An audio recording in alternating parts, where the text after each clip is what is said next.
24장 1절에서 20절 말씀까지입니다. 유다가 멸망하는 내용이 담겨져 있습니다.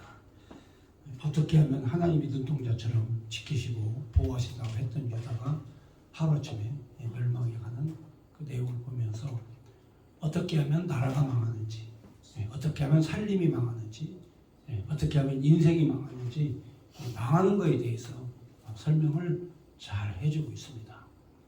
우리가 다윗 왕을 세우실 때 하나님이 눈동자처럼 보호하시고 그 영원토록 하나님이 지키시고 보호해 주시겠다 이렇게 약속을 하셨는데, 오늘은 이제 이 유다가 그 하나님의 약속대로 이행되지 않고 하나님이 유다를 지키실 마음이 없는, 그래서 유다가 완전히 망해버리는 이 내용을 우리가 보게 됩니다.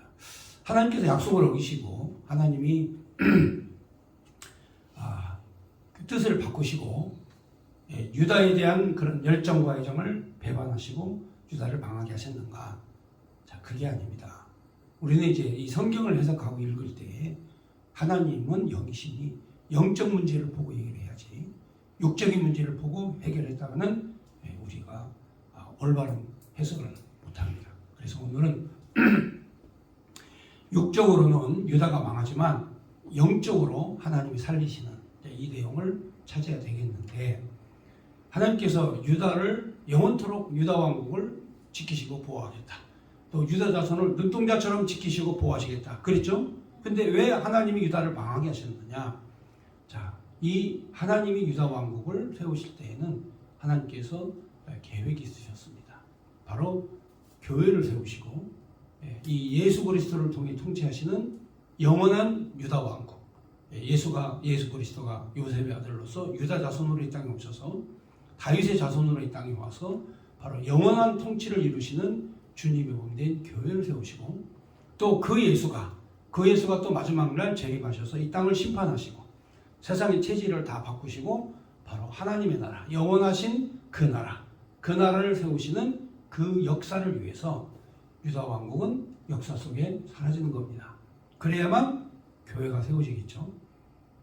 유다 왕국이 만약에 존재한다면 예수 그리스도가 이 땅에 오셔서 교회를 세우실 수가 없어요. 그러니까 하나님께서는 미리 유다 왕국을 완전히 멸하시는, 성전을 하나님이 파괴하시는 이런 역사를 이루신다. 그래서 우리가 있는 이 교회가, 우리가 이제 섬기는 이 교회가 2000년 역사를 가지고 있는데, 이 교회는 다윗 왕국의 모형이고, 현재 우리가 섬기는 이 교회는 그리스도 예수가 통치하시는 실체의 유다 왕국이다. 그래서 하나님께서 유다 왕국을 영원토록 지키시겠다, 그렇게 언약을 하신 겁니다.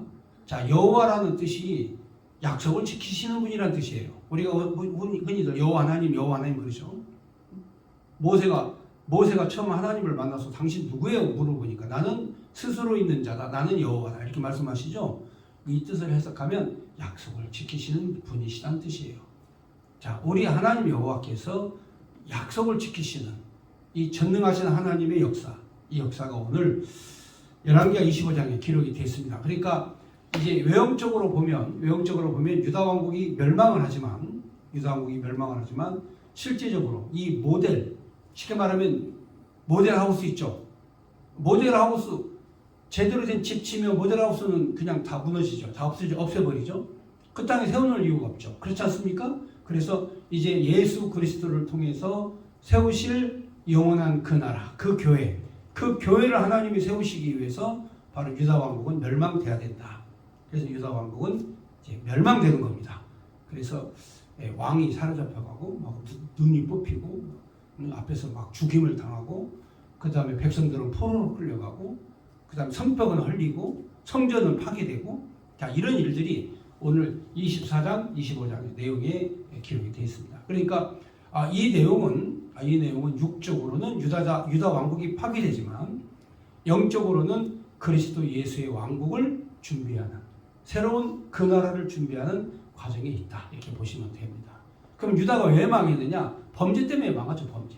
므낫세가 막 하나님의 선지자 이사야 선지자를 잡아다가 반토막으로 톱으로 켜서 죽여버리죠. 그냥 수많은 피를 무죄한 자의 피를 흘리고 불 가운데 사람 지나가게 하고 인신진물을 드리고 성전을 더럽히고 자 이런 무지막지한 범죄를 지죠. 하나님이 야 너희들은 하나님을 섬기는 나라가 아니다. 므낫세가 그렇게 되면 선지자 한 명이라도 나와가지고 외쳐야죠. 이때 이 예레미야 선지자가 외치죠. 그냥 죽여버려요 그냥. 네. 제사장 전부 다 제사장들 가짜예요. 목숨을 걸고 선지자가 외쳤으면 제사장들도 외쳐야죠.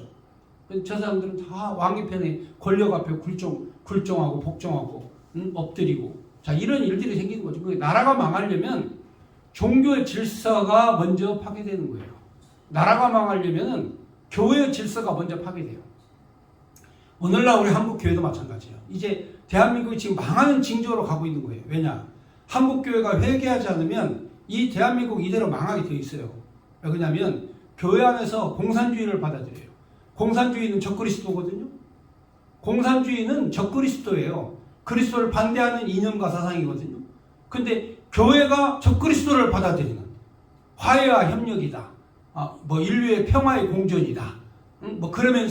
그러면서 공산주의와도 대화를 해야 된다. 이런 사탄의 논리로 교회를 망하게 하는 거예요. 사탄의 논리로.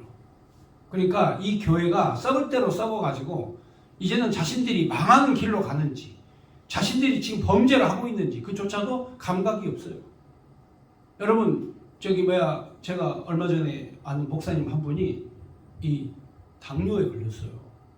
당뇨에 걸려가지고 이제 그렇게 고령도 아닙니다. 나이가 60대 후반이니까 고령의 나이도 아니에요. 그런데 이 차에 사고가 나가지고 이 다리가 바퀴에 깔렸어요. 깔렸는데도 일어나가지고 어차피 다리가 아픈 다리거든요.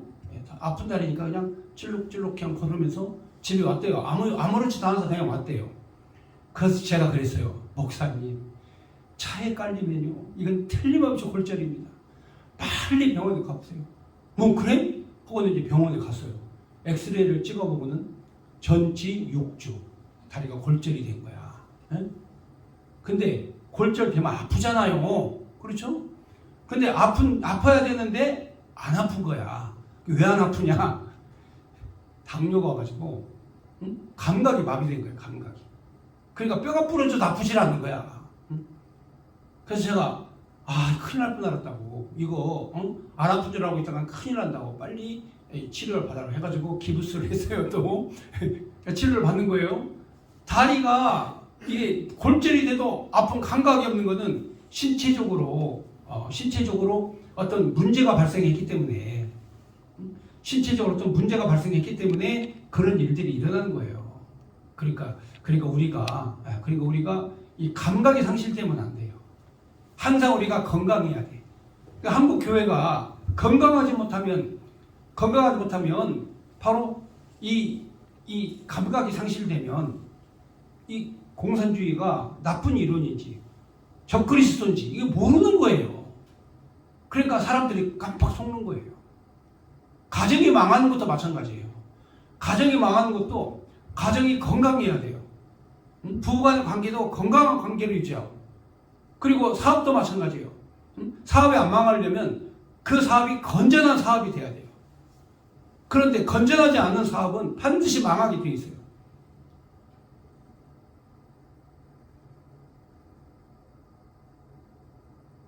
사람들이요 어디에 이렇게 속냐면 여러분 중국으로 도망간 조이팔이라고 조이팔이 지금 이미 검찰 경찰에서 죽었다 해가지고 사망 선고를 내려서 모든 수사를 중지를 했는데 중국에서는 조이팔이 살아있다 해가지고 계속 목격자들이 나타나고 있어요.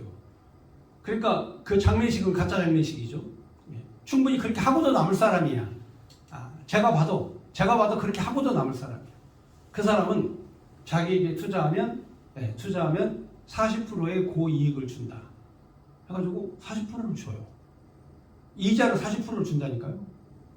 이 이익금을 40%를 줘요. 그러니 얼마나 기가 막힌 일입니까? 생각해 보세요. 자, 100만 원을 넣으면 말이죠.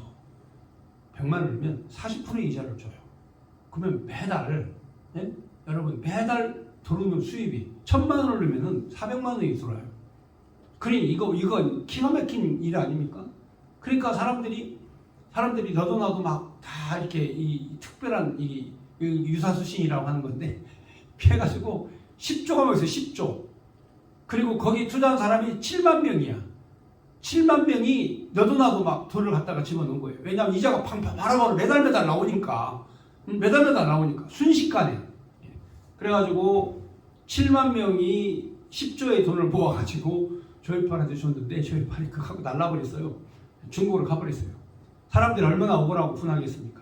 그런데 정상적으로 수입이 되는 게 아니라 그거는 비정상적이잖아. 건전하지 않잖아. 정상적 감각이 아니잖아요. 그러니까 사람이 정상적 감각이 아닌 거에 마비가 되는 거예요.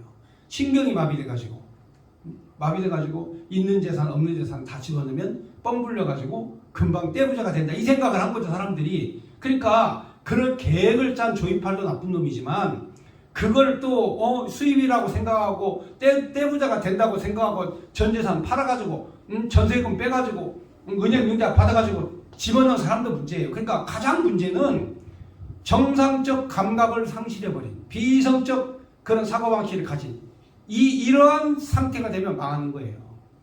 교회가 왜 망하느냐? 교회가 비정상적이잖아요. 그렇지 않습니까? 바로 성경의 적그리스도, 적그리스도를 경계하라고 그러잖아요. 적그리스도와 싸우고 적그리스도 때문에 순교당하고 목숨도 걸고 그렇게 했는데도 불구하고 여러분 북한에 있는 제2의 예루살렘 평양이 김일성이가 돌아가지고 목사님들 다 처형당하고 성도들 다 죽임을 당하고 공산주의가 교회를 완전히 망하게 했어. 북한에 교회가 없어요. 그런데 한국에 있는 교회 목회자들이 북한의 이념과 사상을 따르고 북한을 옹호하고 이런 사고방식을 하는 거죠. 근데 왜 그래요? 그랬더니 북한 우리 동포잖아요. 근데 동포는 동포인데 적그리스도라니까요. 여러분 그거 하셔야 돼요. 기독교를 괴멸시키는 이런 이념과 사상을 가진 자들하고는 대적을 해야 되는데 한국 교회가 북한의 이념과 사상을 받아들이고 교회 안에서 백두혈통 칭송위원회, 환영위원회도 만들고 여러분 이런 짓을 하고 있으니 이 교회가 온전하겠냐 그 말이에요. 문하세 시대에 있었던 그런 타락과 범죄함이 똑같은 시대가 된 거죠. 자, 그러니까 나라가 망하는 거예요. 하나님께서 이 한국교회, 대한민국 교회만 있습니까? 전 세계에 한국 교회만 있어요? 여러분 앞으로 이 중국이 공산화되어 있지만 중국이 무너지면 14억에서 16억이라고 하는 그 인구가 기독교의 복음을 받아들일 거예요. 우리보다 더 열심히 믿어요. 지금 중국에 있는 교회가 그렇습니다. 자, 그렇다면 이 촛대를 하나님께서 처음에는 소아시아로 보냈다가 그 다음에 터키로 보냈다가 그 다음에 터키에서 로마로 갔다가 로마에서 이게 계속 서쪽으로 계속 가가지고 미국으로 건너가서 미국에서 다시 한국으로 왔죠. 자, 이게 백투더 예루살렘이에요. 이제 다시 예루살렘으로 가는 거예요. 그러면 이제 거기에 어디를 거쳐야 되느냐? 중국을 거쳐야 되고 중동을 거쳐야 돼요. 무슬림을 거쳐야 되고. 자, 이 기독교의 복음이 이렇게 살아 움직여요. 사도행전의 역사처럼 움직인단 말이죠. 우리 한국이 복음을 배반하고 그리스도를 배반하면 하나님께서 이 나라 가만 놔두시겠어요? 이 교회 가만 놔두시겠어요? 북한 교회를 공산주의가 와가지고 싹 쓸어버린 것처럼 한국 교회도 진노하고 멸망하면 이거 아무것도 아니에요. 다 무너져요. 오늘 유다 왕국을 하나님이 왜 멸하시느냐? 참 교회를 세우시기 위해서 모형인 유다 왕국을 멸하시는 거예요. 그러니까 하나님께서 세우기도 하시고 멸하기도 하시는 이 하나님의 속성을 우리가 잘 이해해야 돼요. 하나님께서 심기도 하시고 뽑기도 하셔요. 그게 하나님 여호와세요. 하나님께서 흩트기도 하시고 다시 모으기도 하시는 그분이 바로 하나님 여호와세요.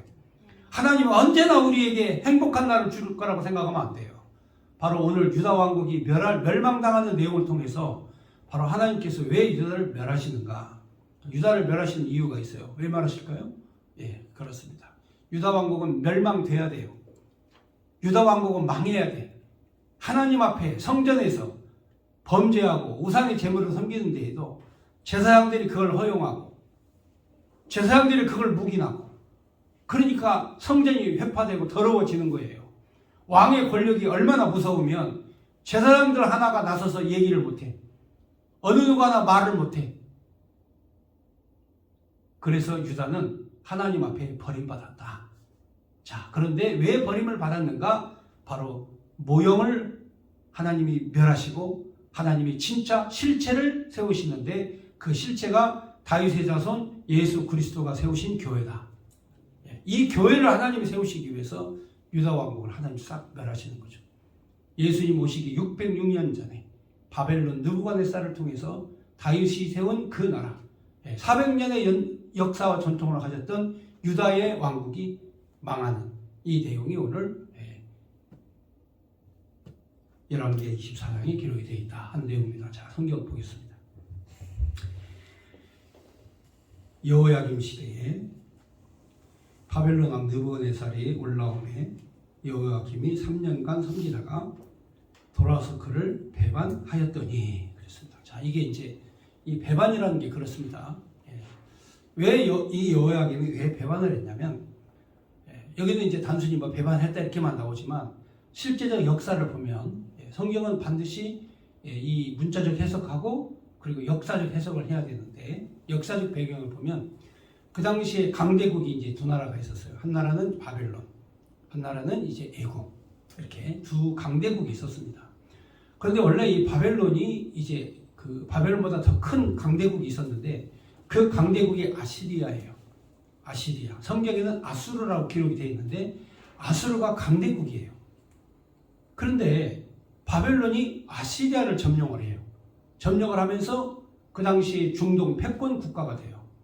그러니까 이제 애굽이 바짝 긴장을 하죠. 그래서 애굽이 전쟁 준비를 해요. 바벨론과 싸울 전쟁 준비를 하는 거예요. 왜냐? 이 바벨론의 기세로 놓고 보면 5,000년 역사를 갖고 있던 이 애굽마저도 공격을 할 것이다. 이렇게 생각을 한 거죠. 그래서 애굽의 군대가 이제 출정 준비를 하면서 전시 상황으로 돌아가요. 그러니까 바벨론과 애굽이 전쟁을 하는데 그 틈바구니에 가운데 누가 껴있냐면 유다 왕국이 껴있는 거예요. 유다가 그 가운데 딱 껴있어요. 그러니까 이제 이 바벨론의 눈치도 보고 와야 되고 애굽의 눈치도 봐야 되는 상황이 처하게 된 거예요. 그러면서 양다리를 걸치는데 이게 이제 한계가 왔어요. 양다리를 걸치면서 눈치를 보고 있는데 한계가 왔어요. 그게 뭐냐? 그동안에 바벨론을 섬기고 있었는데 여호야김이 마음을 바꿔가지고 아무래도 애굽이 이길 것 같다. 아무래도 애굽이 이길 것 같다 해가지고 마음을 돌이켜서 애굽을 향해서 마음을 주기 시작해요.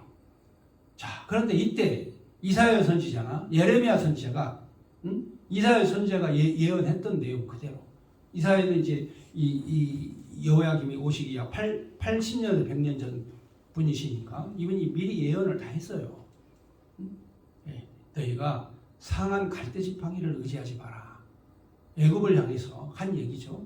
상한 갈대지팡이. 예레미야 선지자도 바로 애굽을 의지하지 마라 하고 얘기를 했죠. 어차피 우리는 바벨론은 포로가 끌려갔다. 그러니까 애굽을 의지하지 마라. 상한 갈대지팡이 의지하지 마라. 자, 이거를 알아듣지를 못한 거죠. 무슨 말인가를 모르죠. 그래서 여호야김이 이 바벨론을 배신하고 애굽과 함께 전쟁을 하러 나가는 자 이런 상황이 된 거예요. 그러니까 느부갓네살이 가만히 있겠습니까? 배신한 배신자를 가만 두겠어요? 와가지고 강력한 군대를 이끌고 애굽으로 가는 게 아니라 유다부터 공격을 한 거예요. 유다부터 어마어마한 대군을 몰고 와가지고 유다부터 공격을 하니까 유다가 항복을 할 수밖에 없어요. 왜냐? 애굽으로 갈 줄 알았는데 이 중간에 끼어있는 유다를 먼저 치는 거죠. 그래서 여기에서 배신하는 것은 배신의 행위가 바로 뭐냐면 하나님을 떠난 거예요. 왜냐? 하나님 말씀을 듣지 않고 나라를 지키지를 못하는 거예요. 왔다 갔다 하다가 애굽을 의지하는. 여러분, 우리의 마음이 하나님을 떠나서 사람을 의지하는 순간부터 그때부터 망조가 들기 시작하는 거죠. 여러분들이 어떤 사람을 믿잖아요. 사람을 믿지 않습니까? 그때부터 망조가 드는 거예요. 누구든지 마찬가지야. 사람을 우상으로 딱 섬기지 않습니까? 그때부터 그 신세는 끝나는 거예요. 여러분, 신천지에 빠진 사람들이 왜 망조가 되느냐? 인물을 보고 이만희를 따르니까 망조가 되는 거예요. 망조가. 아시겠어요?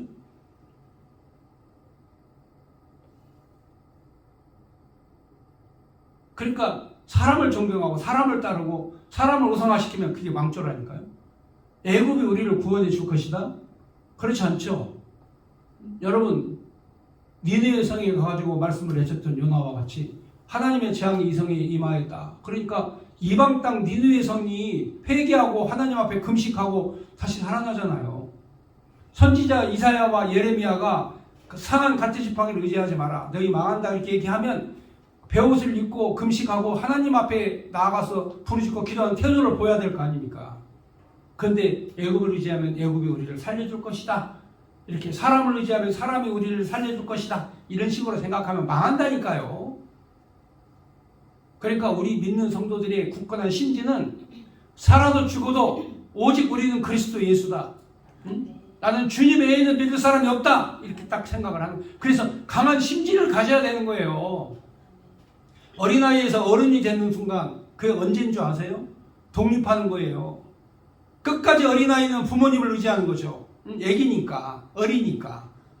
그런데 이제는 내가 스스로 살아야 되겠다 생각하면 그게 바로 성인이 된 거예요.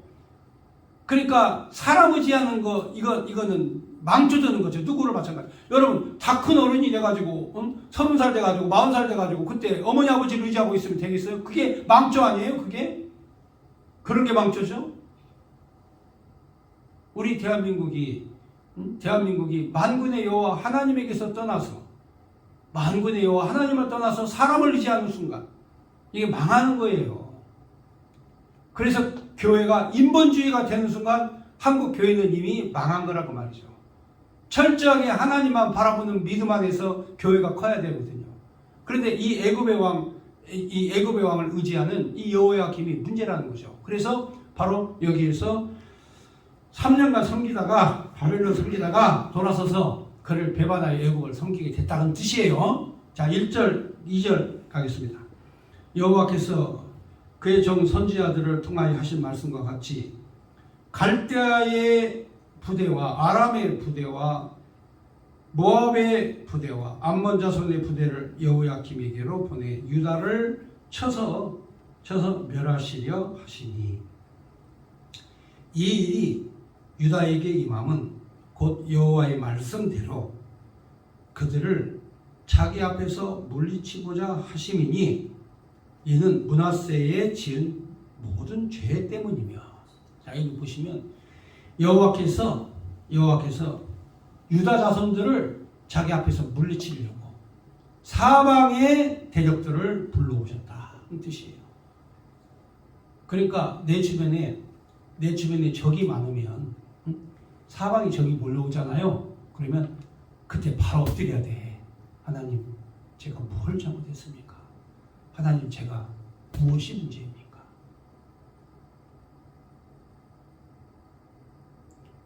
이 사악하고 간악한 그런 마음을 가진 사람이 옆에 있으면 반드시 고통과 괴로움을 당해요. 그 사람 내 주변에 사악한 사람이 있는가, 욕심이 많은 사람이 있는가, 이거 보시면 금방 알아요. 욕망을 가진 사람은요, 어디를 가든지 문제를 일으켜요. 사람은 기본적으로 섬기고 헌신적이고 봉사하는 마음이 있고 사랑하는 마음이 있고 이런 마음과 이런 성품을 가지고 있어야 되는데, 욕심이 막 득세하고 자기 잘난 체하고 뭐 이런 사람 있잖아요, 주변에. 뭐 돈이 많다고 뻐기고 이런 사람 옆에 있으면 이게 당하는 거예요. 그 사람 힘들어요. 섬기는 사람과 함께 있어야 행복한 거예요.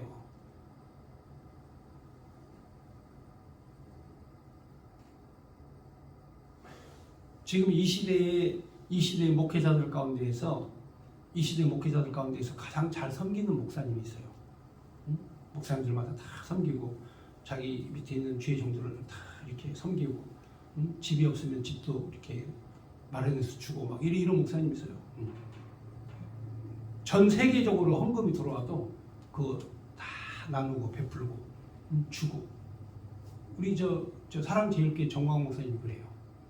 자기가 헛스러만 집에 살면서도 오는 사람들 다 교통비 주고 먹이고 다 보살피고, 엄청나게 헌금이 들어와도 그 헌금 다 성도들을 위해서. 그게 교회가 해야 될 일이에요. 교회가 해야 될 임무가 그거예요. 교회는 저축을 하거나 저금을 하거나 그러면 하나님 앞에 배신한 거야. 교회가 막 재산을 불리고 막 늘리고 그 문제가 있어요. 성도들이 10,000명, 20,000명이 되면 10,000명, 20,000명을 모일 수 있는 교회당을 지을 수 있어. 그렇죠? 모여야 되니까. 응? 그러나 거기가 미어터지면 또 지성전을 전국으로 또 다 확장시켜서 교회를 지어줘야 될 거 아닙니까? 그렇잖아요? 교회가 말이죠. 돈을 모아가지고 그건 교회가 망하는 거예요. 교회가 부자가 되면 망한다니까요? 교회가 부자가 될 리가 없죠. 왜? 들어오는 건 다 나눠줘야 되는데 교회가 부자가 되면 되겠어요? 여러분 생각이 어때요? 교회 할 일이 뭔데요? 교회가 부자 되어야 되는 게 교회예요? 그래 축복을 받은 거예요? 그래서 교회가 범죄하면 사방에서 하나님의 대적들을 다 부르시는데 그걸 치시려고 하는 거예요. 치시려고. 그러니까 지금 우리 그 국가의 그 은밀한 국가를 무너뜨리려고 자유민주주의 대한민국을 무너뜨리려고 하는 은밀한 세력들, 이게 바로 북한의 통일전선부의 지령을 받고 김정은의 지령을 받은 간첩들이 지금 한국의 교회를 무너뜨리기 위해서 지금 공작 정치를 하고 있는 거예요. 한기총안에도 북한의 공작 정치가 지금 현재 한기총안에 들어와 있어요. 한국기독교 총연합회 안에 공작 정치를 하니까 대표장 목사로 선임을 해야 되는데 예수도 믿지 않는 변호사가 계속해서 그 자리를 차지하고 있고, 또 그 자리를 계속 차지하라고 옆에서 독려하는 목사가 있어요. 그 자리를 계속 차지하라 해가지고 지켜라. 그리고 이거를 완전히 우리가 먹자. 한국 기독교 총연합회를 우리가 먹어버리자. 한국교회 전체를 우리가 먹어버리자 해가지고 공작 정치를 하는 사람, 자기 정체는 감추지. 여러분, 간첩이 자기 정체 감추고 활동한 사람 있습니까? 다 자기 정체를 감추죠. 한국교회를 자기 손아귀에 집어넣으려고 하는 그런 목사, 욕심과 욕망이 가득 찬 목사 있어요. 저는 얘기할 수 있어요. 서광성 목사. 이 서광성 목사가 한국교회를 자기 손안에 딱 거머쥐려고 하고 있어요. 그 사람은 바로 급진 작용화된 박지원이하고 친하고, 급진 작용화된 이재명하고 친한 사람이에요. 결국은 그가 활동하는 모든 자금과 모든 재력이 어디서 나오는지는 매우 궁금하지만, 아무튼 한기총 장악하고 한교총 장악해서 한국교회를 자기 손안에 딱 쥐려고 하는 의도가 있다 이 말이죠. 왜 그럴까요? 왜 그런 일을 끊임없이 하려고 할까요? 목적이 있기 때문에 그런 거예요. 한국교회가 위기에 빠졌다는 걸 여러분들이 아셔야 돼요. 바로 이렇게 오늘 이 내용의 말씀을 보면은 교회를 하는 자들이 있어요. 교회를 하는 자들인데 이게 바로 모압과 암몬과 아수르, 바벨론 할 것 없이 다 끄집어 들어가지고 하나님이 다 이렇게 하나님 하시는 것은 바로 교회를 치시려고 하는 거다 이거죠. 한국교회를 치려고. 이때는 말씀 안으로 돌아가야 돼요. 한국교회가 회개하고. 그런데 그런 일 안 하잖아요. 그렇게 안 하잖아요. 회개 안 하잖아요. 회개 운동을 해야 되는데 그거 안 하잖아요. 그러니까 우리라도 이 급진 작용화된 세력들에게 교회가 넘어가면, 교회 권한이 넘어가면 끝나는 거예요. 문재인 정부 5년 동안 한국 교회 얼마나 예배도 못 드렸잖아요. 그렇잖아. 예배도 못 드렸잖아. 지금 코로나19 바이러스 걸린 사람 20만 명이에요.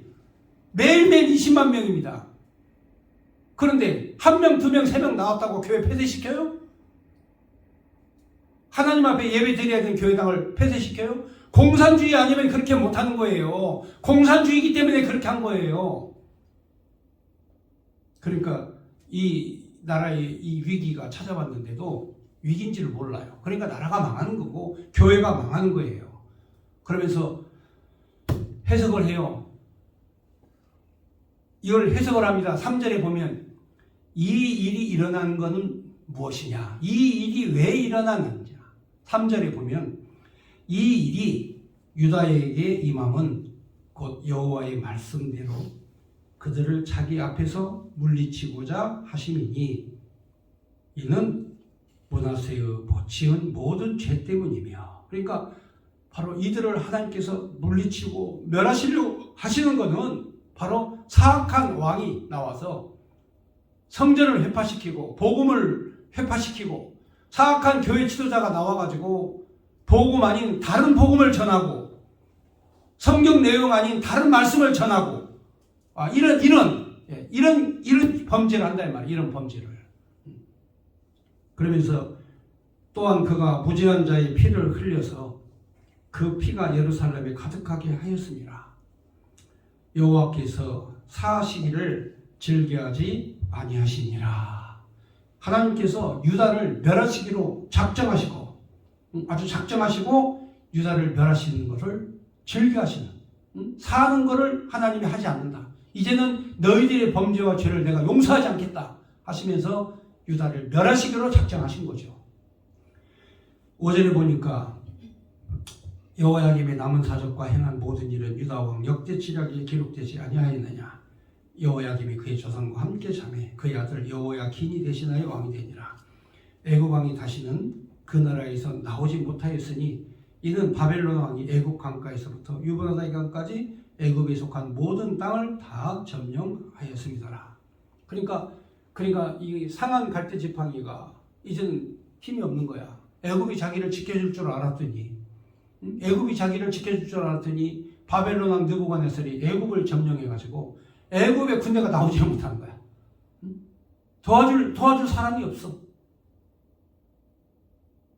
그러니까 낭패를 보는 거죠. 그래서 결국은 바벨론이 애굽을 점령하고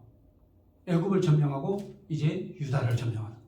자기를 도와줄 애굽 군대가 못 나와. 그럼 나라 망하는 거 아니에요? 그렇지 않습니까? 여러분도 한번 생각해 보세요. 미군이 우리 땅에 왔을 때 1945년 8월 15일 날 해방이 되고 난 다음에 미군이 우리나라에 바로 왔어요. 9월 초에. 자, 들어왔는데 미군이 올 때 그냥 왔습니까? 엄청난 원조 물자. 그걸 가지고 들어왔어요. 그리고 또 누가 왔느냐?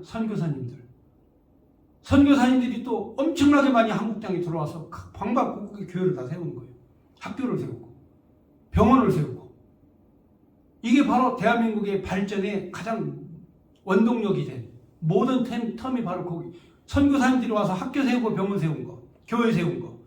이게 한국의 역사를 바꾼 거예요. 가난한 나라가 복음을 받아들인 이 나라가 하나님의 축복을 받은 나라가 된 거예요. 그런데 지금 이 북조선 인민공화국 이 김일성의 이론에 따라서 지금 현재 움직이고 있는 이 내용을 보면은 이게 정상적이냐 이거죠. 한국 교회가. 그리고 대한민국 국민들이 정상적이냐 이거예요. 어떻게 사회주의 공산주의자들을 반절이나 지지하냐 이 말이에요. 대한민국 사람들이. 어떻게 해서 이런 일이 있을 수 있냐 이 말이에요. 나라가 망하려고 이런 징조가 생기는 거지. 자, 8절부터는 다음 주에 또 이어서 말씀드리기로 하고, 자, 오늘은 여기까지 말씀드렸습니다.